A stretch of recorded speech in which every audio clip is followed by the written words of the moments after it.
આપણે આગળના વિડીયોમાં ચેપ્ટર આપણું 3 છે શ્રેણિક. આગળના વિડીયોમાં આપણે શ્રેણિકની વ્યાખ્યા જોઈ. હવે આપણે જોઈશું શ્રેણિકની કક્ષા, શ્રેણિકનું વ્યાપક સ્વરૂપ અને શ્રેણિકના પ્રકારો, એના વિશે આપણે અભ્યાસ કરીશું. તો પહેલાં આપણે જોઈએ શ્રેણિકની કક્ષા.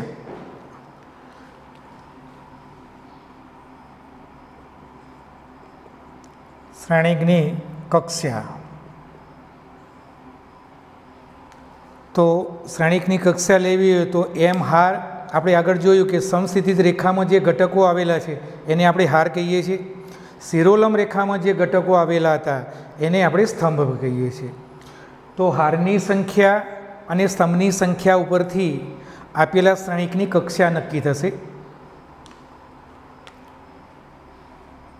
જો શ્રેણિકમાં એમ હાર અને એન સ્તંભ હોય તો આ શ્રેણિક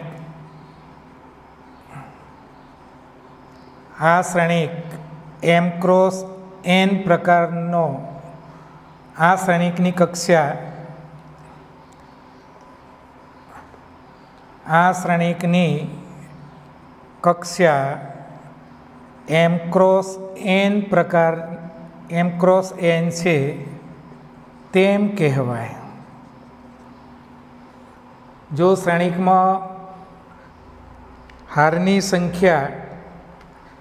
સંખ્યા કેટલી એમ અને સ્તંભની સંખ્યા કેટલી એન હોય તો આ શ્રેણિકની કક્ષા, એ શ્રેણિકની કક્ષા થશે તમારી એમ ક્રોસ એન.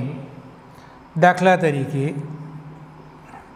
કોઈ એક શ્રેણિક આપણે લઈએ તો 1 2 3 4 5 6. બીજો શ્રેણિક આપણે લઈએ 1 2 -3 3 2 1 2 1 -3. તો આ બે શ્રેણિક આપણે લીધા છે. તો આ શ્રેણિકમાં તમે જોઈ શકો છો, પ્રથમ શ્રેણિક એ કીધું છે. આ એ શ્રેણિકમાં આ હાર કહેવાશે, આ પણ હાર કહેવાશે, આ સ્તંભ કહેવાશે, આ સ્તંભ કહેવાશે, આ પણ સ્તંભ કહેવાશે. તો આ પ્રથમ હાર થઈ. આ કઈ હાર છે? પ્રથમ હાર. આ દ્વિતીય હાર. એટલે બે હાર થશે. અને સ્તંભ કેટલા થઈ? આ પ્રથમ સ્તંભ, તૃતીય સ્તંભ અને આ તૃતીય સ્તંભ કહેવાશે. એટલે હારની સંખ્યા તમારી કેટલી આવશે? 2 આવશે. અને સ્તંભની સંખ્યા કેટલી આવશે? 3 આવશે. હવે આ એમ ક્રોસ એન જે છે એમ બાય એન કહેવાશે. એને શબ્દોમાં બોલવું હોય તો એમ બાય એન બોલાય, એમ બાય એન, અથવા એમ ક્રોસ એન પણ આપણે બોલીએ સરળતા ખાતે. તો આ શ્રેણિક એની કક્ષા થશે તમારી 2/3. કેટલી થશે? 2/3. તો એવો શ્રેણિક બીજો લીધો છે. તો જો પહેલી હાર, બીજી હાર અને ત્રીજી હાર, પહેલો સ્તંભ, બીજો સ્તંભ અને ત્રીજો સ્તંભ. તો આ બી શ્રેણિકની કક્ષા તમારી થશે 3/3 થશે, કારણ કે 3 હાર છે અને 3 સ્તંભ છે. બરાબર? તો આ થઈ શ્રેણિકની કક્ષા થશે. હવે આપણે શ્રેણિકનું વ્યાપક સ્વરૂપ જોઈએ.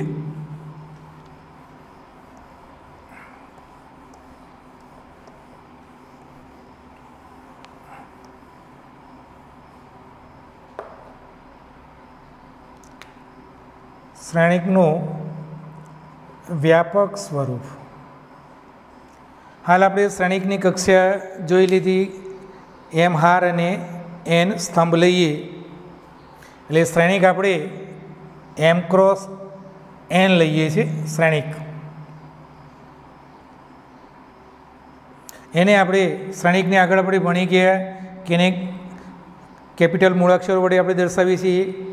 હવે એનું વ્યાપક સ્વરૂપ લખીએ એટલે અહીં તમારી એમ હાર છે અને n સ્તંભ છે. તો પહેલો ઘટક લખીએ તો A11 લખાશે તમારો A11. બીજો ઘટક લખાશે A12 A13 A1n. બીજી હાર લખીએ તો A21 A22 A23 A2n.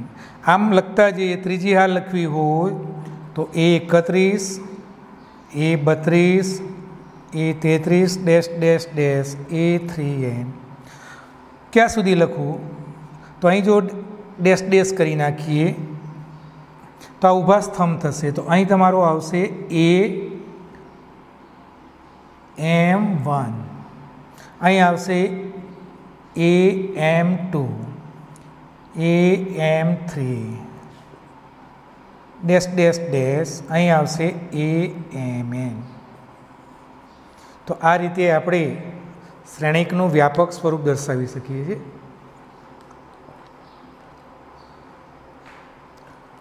અહીં જો તમારો A11 આ બધા જે લખ્યા છે A11 A12 A13 એ બધા આ શ્રેણિકના સભ્યો છે, ઘટકો છે. હવે આ શ્રેણિકને આપણે સંકેતમાં લખવું છે, એટલે કે ટૂંકમાં લખવું છે. તો આ શ્રેણિકને આપણે ટૂંકમાં આ રીતે લખીએ છીએ A બરાબર AIJ, એની કક્ષા છે M ક્રોસ N. આપણે M ક્રોસ N શ્રેણિક જ લીધો છે એટલે આમાં M હાર થશે અને N સ્તંભ થશે. જ્યાં I બરાબર 1 2 3 ડેશ ડેશ M અને J બરાબર 1 2 3 ડેશ ડેશ N થશે.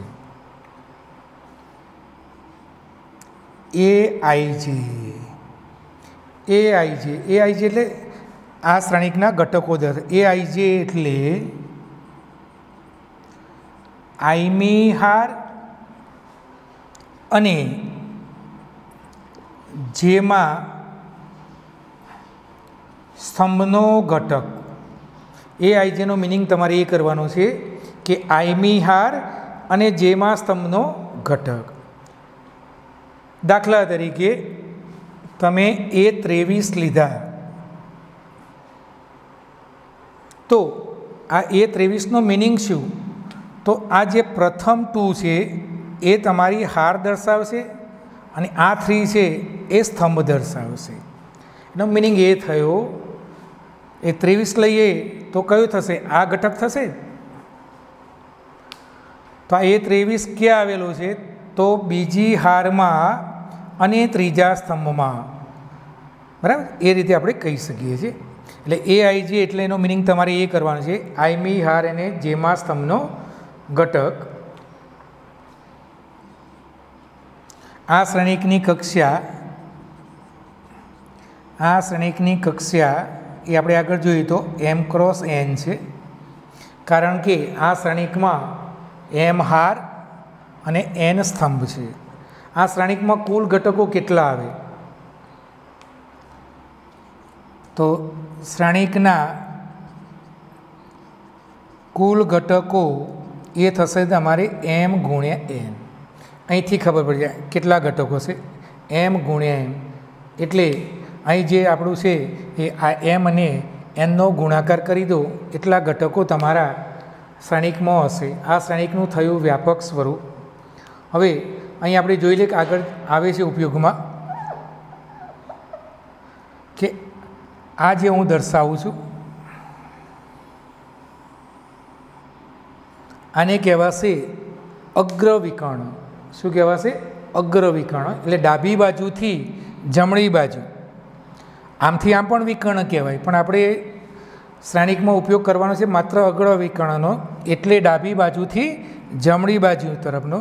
એટલે A11 A22 A33 AMN એ જે ઘટકો હશે એને કહેવાશે આપણે અગ્રવિકર્ણ તરીકે લેશું. તો આ શ્રેણિકનું થયું વ્યાપક સ્વરૂપ. બરાબર? એને ટૂંકમાં દર્શાવો તો AIJ M cross N લખાશે. I બરાબર તમારે શું લેવાનું છે? 1 2 3 ડેશ ડેશ M.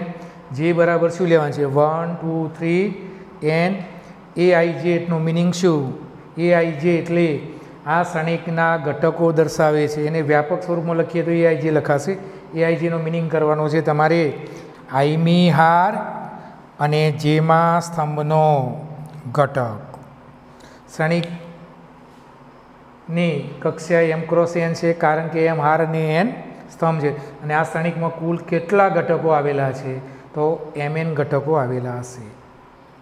હવે દાખલા તમને આ રીતે પૂછે છે કે ક્ષણિકમાં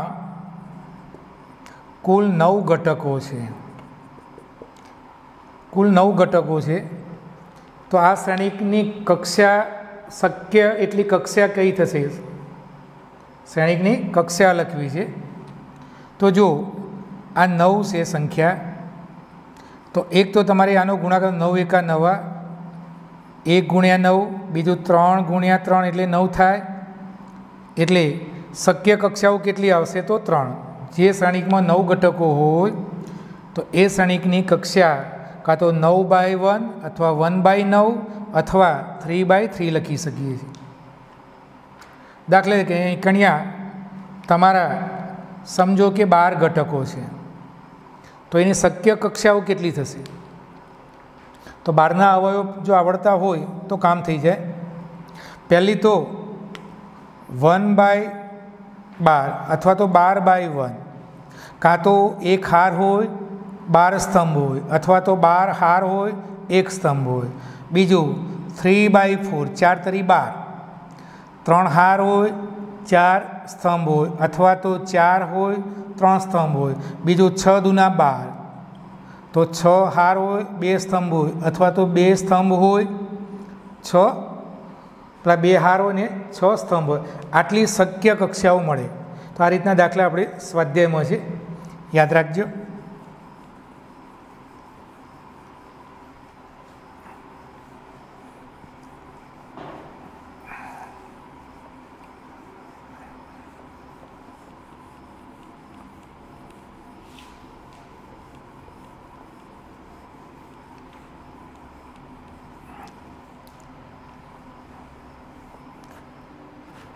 હવે શ્રેણિકના પ્રકારો છે.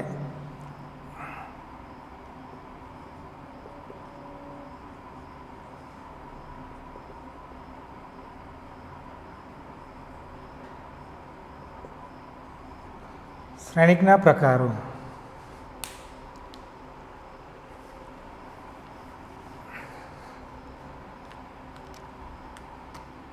તો પહેલી આપણે વ્યાખ્યા જોઈએ હાર શ્રેણિક. હાર શ્રેણિક કોને કહેવાય? જે શ્રેણિકમાં ફક્ત એક જ હાર હોય, જે શ્રેણિકમાં ફક્ત એક જ હાર હોય તે શ્રેણિકને હાર શ્રેણિક કહે છે. તો એની વ્યાખ્યા આ રીતે પછી, જે શ્રેણિકમાં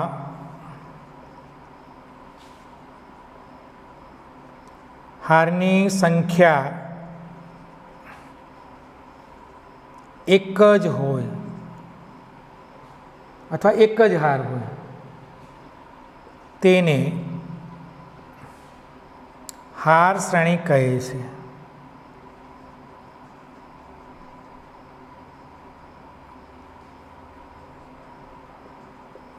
દાખલા તરીકે હાલ આપણે વ્યાપક સ્વરૂપ જોયું.